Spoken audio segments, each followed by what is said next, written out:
আসসালামু আলাইকুম সবাইকে। তো আজকে আপনাদের দেখাতে নিয়ে আসলাম উত্তর দিনাজপুরের জেলা মিউজিয়াম। তো ঢোকার মুহূর্তের আগে ৳১০ বা ৳৫ দিয়ে টিকিট কাটতে হয়।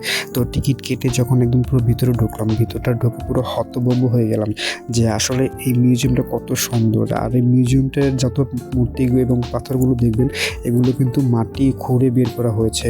এই যে মূর্তিগুলো দেখছেন, শিলা পাথরের মূর্তিগুলো এবং এই যে পাথরগুলো দেখছেন, সবগুলো মাটি থেকে তৈরি, উঠে এসেছে। তো আমার কাছে খুব ভালো লেগেছে আসলে যে এরকম দিনাজপুরের জেলার মধ্যে এরকমকার সুন্দর প্রত্নতাত্ত্বিক মিউজিয়াম আছে, সেটা হয়তো আমরা অনেকেই জানি না। তো আজকে চেষ্টা করলাম আপনাদের কাছে তুলে ধরার জন্য।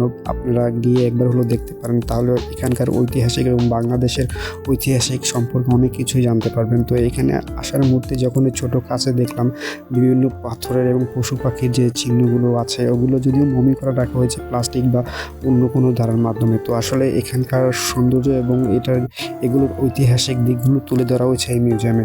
তো আমার কাছে খুব ভালো লেগেছে, তাই আজকে আপনাদের দেখালাম। আপনাদের কাছে কেমন লাগলো অবশ্যই কিন্তু কমেন্টে জানাবেন।